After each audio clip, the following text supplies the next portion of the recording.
আসসালামু আলাইকুম দর্শক, স্বাগত জানাচ্ছি আরটিভি দুপুরের সংবাদে। আপনাদের সঙ্গে রয়েছি আমি আফসানা সুরাইয়া। আদালত অবমাননার মামলায় শেখ হাসিনার 6 মাসে কারাদণ্ড দিয়েছে আন্তর্জাতিক অপরাধ ট্রাইব্যুনাল 1। দুপুরে এই রায় দেওয়া হয়। 227 জনকে হত্যার লাইসেন্স পেয়ে গেছি, শেখ হাসিনার এমন বক্তব্যের পরিপ্রেক্ষিতে আদালত অবমাননার অভিযোগে এই মামলা করা হয়।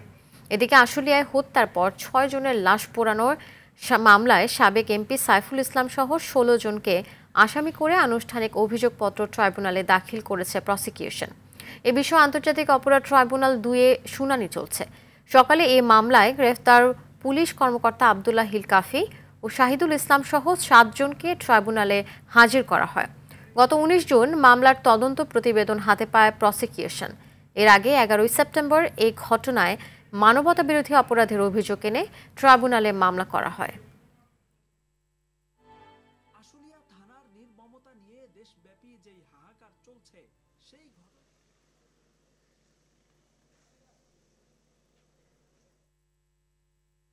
মামলা দুটির বিষয়ে জানাতে আন্তর্জাতিক অপরাধ ট্রাইব্যুনালে আছেন সহকর্মী জিএম মাহমুদ, যুক্ত হচ্ছেন আমাদের সাথে।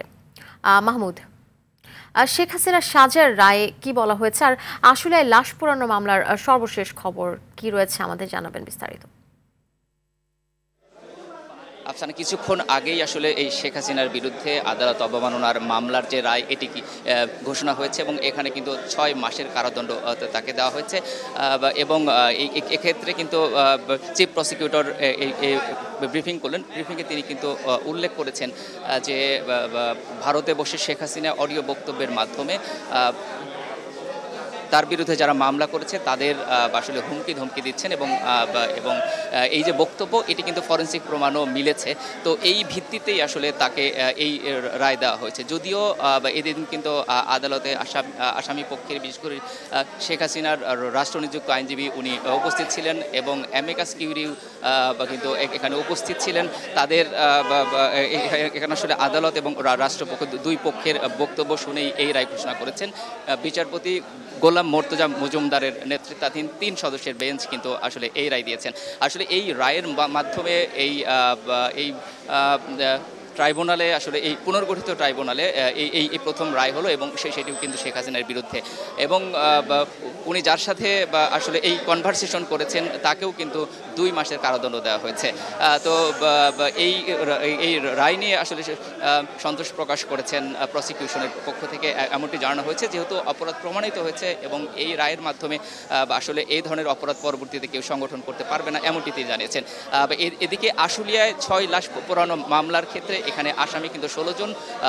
16 জনের মধ্যে 8 জন গ্রেপ্তার, এর মধ্যে 7 জন আজকে উপস্থিত ছিলেন। বাকি 8 জনের বিরুদ্ধে আদালত কিন্তু গ্রেপ্তারি পরোয়ানা জারি করেছে। একই সাথে এখানে প্রসিকিউশনের পক্ষ থেকে আবেদন জানানো হয়েছে এই আসামিদের যে সম্পত্তি এগুলো যেন বাজেয়াপ্ত করা হয় এবং এ বিষয়ে শুনানি আসলে সেখানে চলছে। তো এই শেখ হাসিনার মামলার রায় ট্রাইব্যুনাল 1-এ এবং 2-এ আশুলিয়ায় যে 6 লাশ পোড়ানো মামলার সে বিষয়ে শুনানি চলছে। কিছুক্ষণ পর হয়তো এই বিষয়ে আরও বিস্তারিত জানাতে পারবো। তো এই ছিল আমার কাছে আশুলিয়া আন্তর্জাতিক অপরাধ ট্রাইব্যুনাল থেকে সর্বশেষ তথ্য। ধন্যবাদ আপনাকে। 3 সপ্তাহের মধ্যে জুলাই সনদ নিয়ে রাজনৈতিক দলগুলো চূড়ান্ত ঐক্যমত্য সম্ভব হবে বলে আশা করছেন জাতীয় ঐক্যমত্য কমিশনের সভাপতি অধ্যাপক আলী রিয়াজ। বুধবার কমিশনের দ্বিতীয় ধাপের 8ম বৈঠকের শুরুতেই জুলাই শহীদদের স্মরণে দাঁড়িয়ে 1 মিনিট নীরবতা পালন করা হয়। বৈঠকে পূর্ব নির্ধারিত বিষয় হিসেবে রাখা হয়েছে নির্বাচনী সীমানা নির্ধারণ, তত্ত্বাবধায়ক সরকার ব্যবস্থা ও রাষ্ট্রপতির ক্ষমা প্রদর্শন।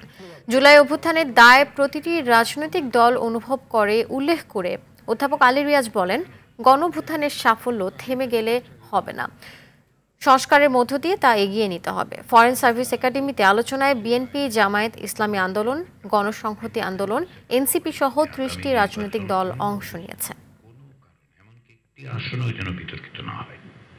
যেন একটি আসনও বিতর্কিত না হয়, সেই বিতর্কের ঊর্ধ্বে নির্বাচন কমিশনকে থাকতে হবে, আমাদের সকলকে থাকতে হবে। সারা পৃথিবী তাকিয়ে আছে আমাদের দিকে।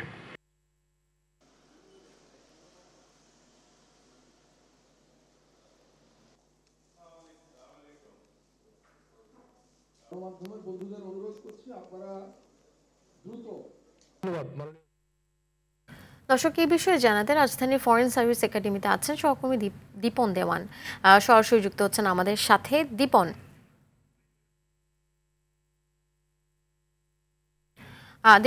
আপনি কি শুনতে পাচ্ছেন আমাকে?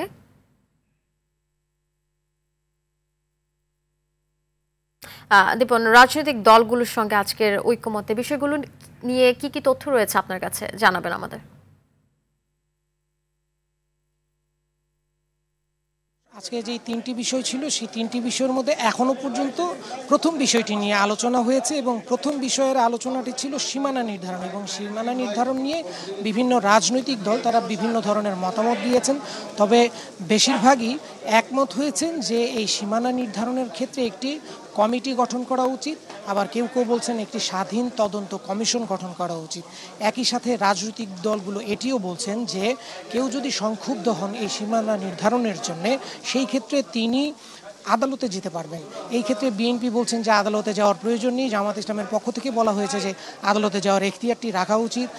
এই সবগুলো বিষয় মিলিয়ে একটি পরিস্থিতি তৈরি হয়েছে এবং আমার পেছনে এই মুহূর্তে কথা বলছেন রুহিন হোসেন প্রিন্স। আমরা একটু সরাসরি সেখানে চলে যাব এবং সেখান থেকে আপনাদেরকে জানাবো যে আজকে ভিতরে কি আলাপ হয়েছে।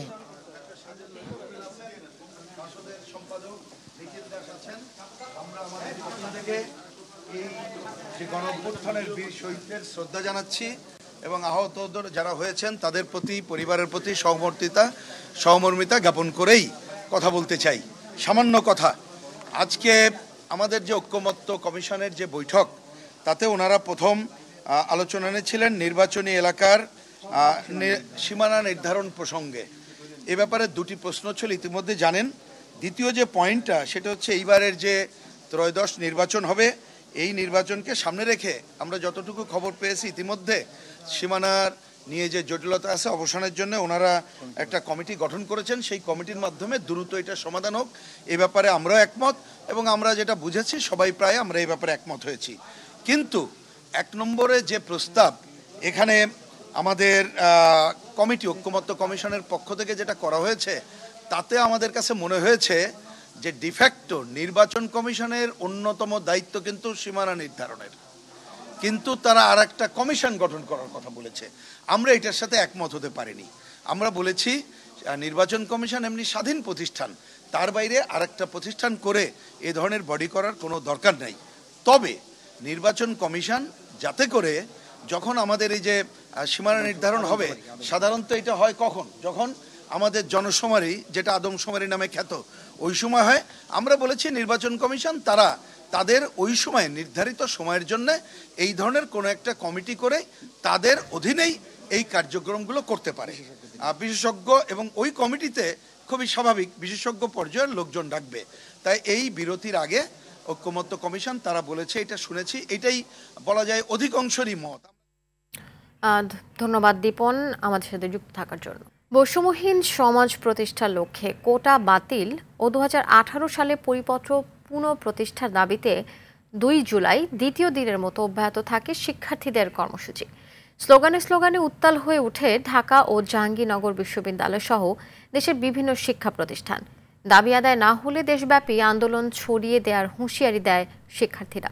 প্রকাশ্যে না হলেও কৌশলে কর্মসূচিতে অংশ নেয় জাতীয়তাবাদী ছাত্রদল। আরও জানাচ্ছেন এআর বাদল। 2 জুলাই দিনটি ছিল মঙ্গলবার। কোটা প্রথা বহাল রেখে হাইকোর্টের দেয়া আদেশ বাতিলের দাবিতে ঢাকা বিশ্ববিদ্যালয়ের কেন্দ্রীয় গ্রন্থাগার থেকে বিক্ষোভ মিছিল বের করে শিক্ষার্থীরা। মিছিলটি নীলক্ষেত নিউ মার্কেট হয়ে সায়েন্স ল্যাব ঘুরে পুলিশের বাধা উপেক্ষা করে অবস্থান নেয় শাহবাগ মোড়ে। 18 সালে যে পরিপত্র জারি করা হয়েছিল সেই পরিপত্র যাতে আবার পুনর্বহাল করা হয়, সেটাই আমাদের সকলের দাবি। পরে টিএসসি এলাকায় গিয়ে সমাবেশে রূপ নেয় মিছিলটি। কোটা না মেধা, মেধা মেধা স্লোগানে মুখর হয়ে ওঠে আকাশ বাতাস।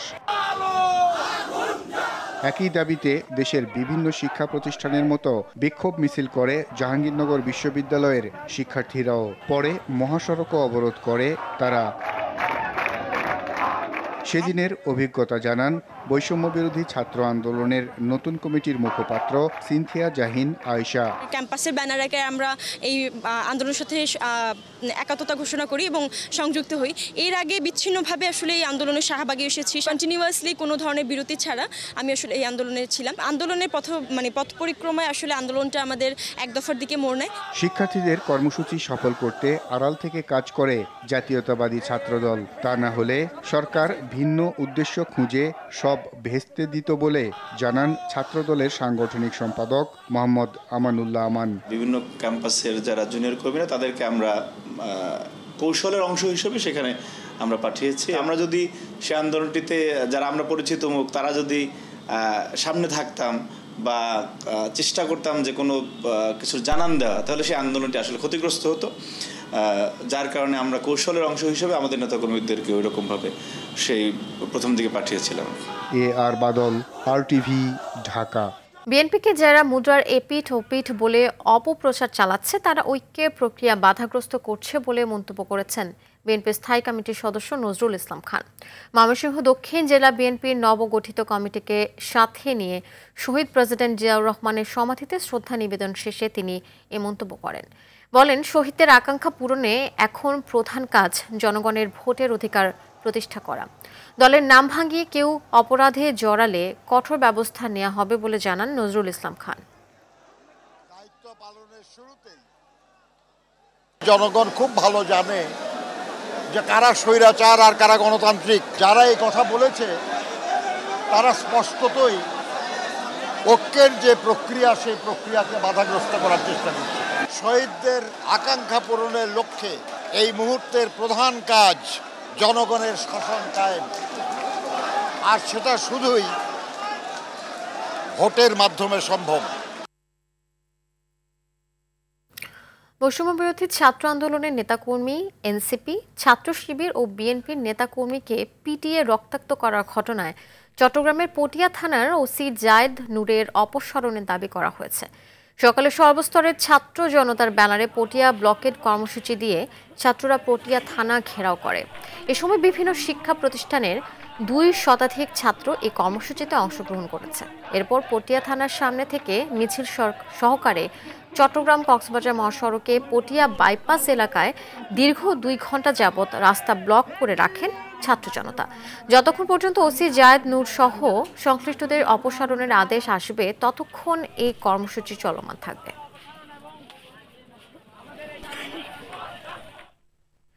চট্টগ্রামের সর্বশেষ পরিস্থিতি জানাতে সরাসরি যুক্ত হচ্ছেন সহকর্মী সাইফুল মাহমুদ।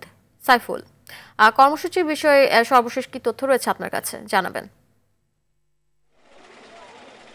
যে সিনথিয়া, আসলে আপনি যেমনটি বলেছেন, গতকাল রাত থেকে কিন্তু চট্টগ্রাম কক্সবাজার মহাসড়ক কিন্তু আসলে ঝামেলাতে রয়েছে এবং ইতিমধ্যে কিন্তু আমি আপনাদেরকে দেখানোর চেষ্টা করছি। আমি কিন্তু এই মুহূর্তে কিন্তু আছি আসলে পটিয়ার কাছাকাছি, যেই জায়গাটিতে আসলে ছাত্ররা অবস্থান ধর্মঘট কর্মসূচি নিয়েছেন সেই জায়গাতেই আছি।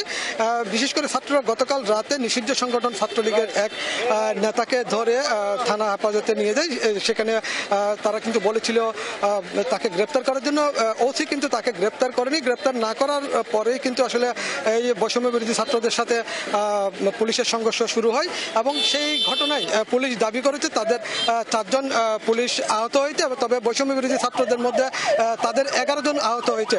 এর পরপরেই কিন্তু সকাল থেকে কিন্তু বিশেষ করে 11টার দিক থেকে কিন্তু বৈষম্য বিরোধী ছাত্ররা চট্টগ্রাম কক্সবাজার মহাসড়কে অবস্থান নিয়েছে পটিয়া থানার ওসির অপসারণের দাবিতে। এখনো পর্যন্ত কিন্তু আসলে অবস্থান ধর্মঘট চলছে। এখনো পর্যন্ত কোনোভাবে কিন্তু আসলে কোনো ধরনের শুরু হয়নি, তবে কবে নাগাদ আসলে এটা শুরু হবে।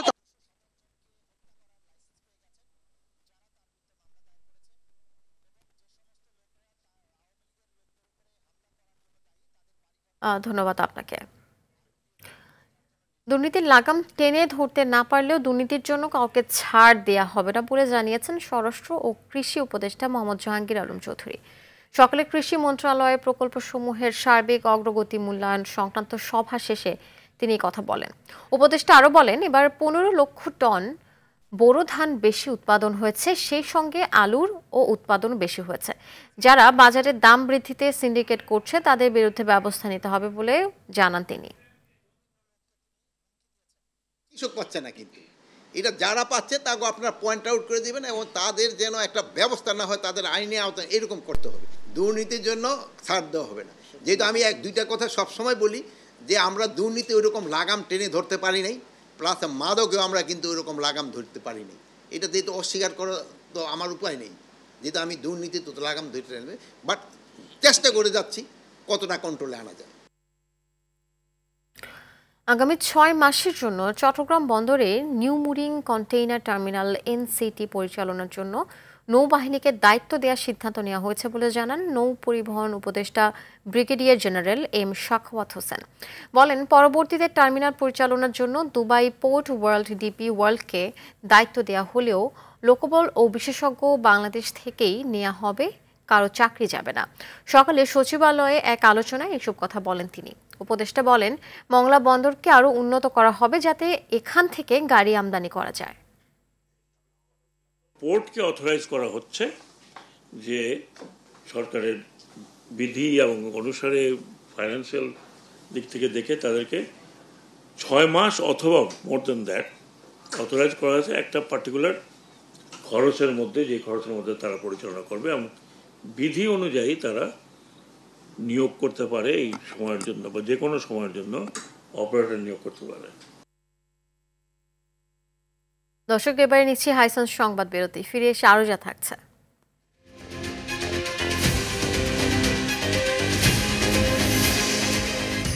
ইসরায়েলের ভূখণ্ডে ফের ক্ষেপণাস্ত্র হুতি গোষ্ঠীর হামলা, ইয়েমেনের ভাগ্য তেহরানের মতোই হবে হুঁশিয়ারি প্রতিরক্ষা মন্ত্রের।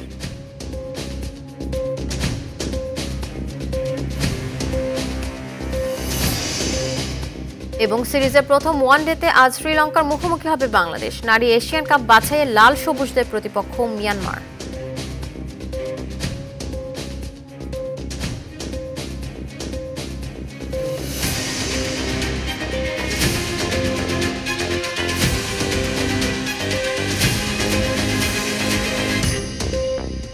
বিচার সংস্কার ও নতুন সংবিধানের দাবিতে জাতীয় নাগরিক পার্টির জুলাই পদযাত্রা এখন কুড়িগ্রামে। সকালে কুড়িগ্রাম শহরের কলেজ মোড় বিজয় স্তম্ভ চত্বর থেকে এনসিপির কেন্দ্রীয় নেতৃবৃন্দের নেতৃত্বে পদযাত্রা শুরু করে। ঘোষপাড়া মুক্তিযুদ্ধ স্মৃতি ফলক চত্বরে পথসভা অনুষ্ঠিত হবে। পথসভায় বক্তব্য রাখবেন এনসিপির কেন্দ্রীয় আহ্বায়ক নাহিদ ইসলাম, সদস্য সচিব আখতার হোসেন, সিনিয়র যুগ্ম সদস্য সচিব ডাক্তার তাসনিম জারা, দক্ষিণাঞ্চলের মুখ্য সংগঠক হাসনাত আবদুল্লাহ, উত্তরাঞ্চলের মুখ্য সংগঠক সার্জিস আলম।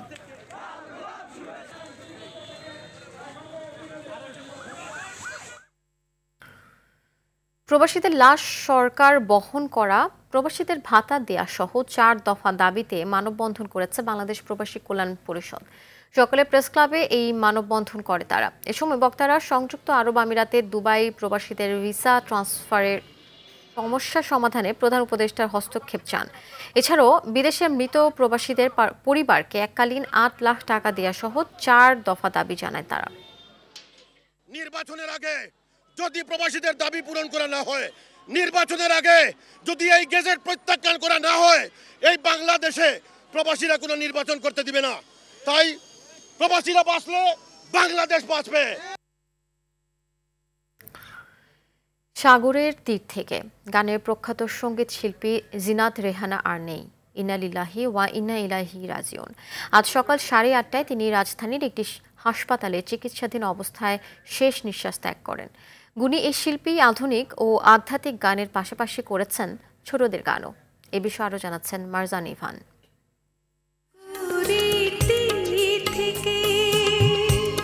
বাংলাদেশ বেতারের তালিকাভুক্ত শিল্পী ছিলেন জিনাত রেহানা। সেখানেই সাগরের তীর থেকে গানটি রেকর্ড করা হয়। এটির প্রচারের সঙ্গে সঙ্গে শ্রোতাদের কাছে ভীষণ জনপ্রিয়তা লাভ করেন জিনাত রেহানা। বুধবার সকালে গুণী এই সঙ্গীত শিল্পী রাজধানীর একটি হাসপাতালে শেষ নিঃশ্বাস ত্যাগ করেন। শিল্পীর পারিবারিক সূত্রে জানা যায়, জোহরের নামাজের পর গুলশান আজাদ মসজিদে হবে প্রথম নামাজে জানাজা। পরে বিকেল 3টায় চ্যানেল আই প্রাঙ্গণে জিনাতের আরেক দফা জানাজা শেষে বনানী কবরস্থানে তাকে দাফন করা হবে। জিনাত রেহানার স্বামী প্রয়াত টেলিভিশন ব্যক্তিত্ব মোস্তফা কামাল সৈয়দ। বিভিন্ন আন্তর্জাতিক প্রতিষ্ঠানে দীর্ঘ সময় কাজ করার কারণে জিনাত রেহানাকে গানে কম দেখা যেত। সাগরের তীর থেকে ছাড়াও বেশ কিছু জনপ্রিয় গান রয়েছে এই গায়িকার। এর মধ্যে একটি ফুল আর একটি পাখি, আমায় যদি ডাকো কাছে, কণ্ঠবীণা উল্লেখযোগ্য। মারজানি ভান, RTV। ইসরায়েলের ভূখণ্ড লক্ষ্য করে ফের ক্ষেপণাস্ত্র হামলা চালিয়েছে ইয়েমেনের হুতি গোষ্ঠী।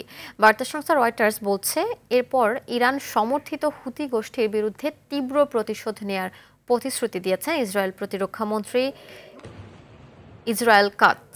এক বিবৃতিতে কাটজ জানান, ইয়েমেনের ভাগ্য তেহরানের মতোই হবে। এ সময় গেল মাসের ইরান ইসরায়েল সংঘাতে ইরানের পারমাণবিক ও সামরিক স্থাপনায় হামলার কথা উল্লেখ করেন প্রতিরক্ষামন্ত্রী কাটজ। যদিও হুতি গোষ্ঠীর ছোড়া একটি ক্ষেপণাস্ত্র প্রতিহতের দাবি করেছে ইসরায়েল। এদিকে মঙ্গলবার রাতে প্রকাশিত এক বিবৃতিতে ইসরায়েলের ক্ষেপণাস্ত্র হামলার দায় স্বীকার করেছে হুতি গোষ্ঠী। 24 ঘন্টার বেশি সময় বিতর্কের পর যুক্তরাষ্ট্রের আইনসভার উচ্চকক্ষ সিনেটে পাশ হল প্রেসিডেন্ট ডোনাল্ড ট্রাম্পের big beautiful bill. Vice president JD ভান্সের টাই ব্রেকিং ভোটের মাধ্যমে সামান্য ব্যবধানে বিলটি পাশ হয়। বিলটি এখন আইনসভার নিম্নকক্ষ হাউস অব রিপ্রেজেন্টেটিভে যাবে। ধারণা করা হচ্ছে সেখানে বিলটি আরও বাধার মুখে পড়বে। এই বিল ট্রাম্পের দ্বিতীয় মেয়াদের এজেন্ডার অন্যতম গুরুত্বপূর্ণ অংশ। প্রথমবার প্রেসিডেন্ট হওয়ার পর ট্যাক্সে যে বড় ছাড় দিয়েছিলেন ট্রাম্প, সেটি স্থায়ী করতে চান তিনি, যা এই বিলে রয়েছে। ট্যাক্স ছাড় দেওয়ার কারণে সরকারের আয়ের যে ঘাটতি তৈরি হবে, সেটি পূরণে খাদ্য ভর্তুকি ও নিম্ন আয়ের মানুষের স্বাস্থ্যসেবায় অর্থ কাটছাট করতে চায় রিপাবলিকানরা। যদিও ট্রাম্পের নিজ দল রিপাবলিকানের অনেক সদস্য এই বিলে সন্তুষ্ট না, তাই আইনসভার নিম্নকক্ষে বিলটি সহজে পাশ হবে কিনা এই নিয়ে যথেষ্ট সন্দেহ আছে। 3 ম্যাচ সিরিজের প্রথম ওয়ানডেতে আজ শ্রীলঙ্কার মুখোমুখি হবে বাংলাদেশ। কলম্বোর রানা সিংহে প্রেমাদাসা ক্রিকেট স্টেডিয়ামে ম্যাচটি শুরু হবে বাংলাদেশ সময় বিকেল 3টায়।